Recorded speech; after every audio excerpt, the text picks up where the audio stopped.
I've seen this video about Manipur, and frankly speaking, I feel sick in my stomach. I feel disgusted.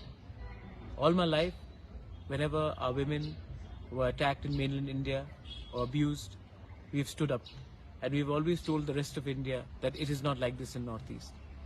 But today I feel for the first time in my life ashamed that this has happened in our backyard. The Chief Minister today has said that he's shocked after seeing the video. Come on, he's the Home Minister. It's a small state, Manipur.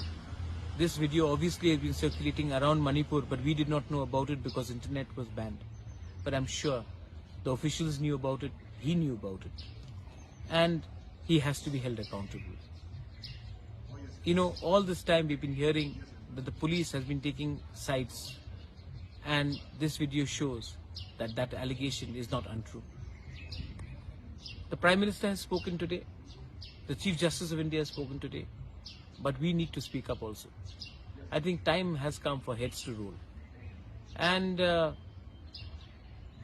demand for a separate administration obviously comes when you see the administration in Manipur itself trying to take side over one community over other. I am sorry that we did not speak out earlier. We should have spoken out a lot earlier, but the internet was banned. We had no idea. We were told something else. But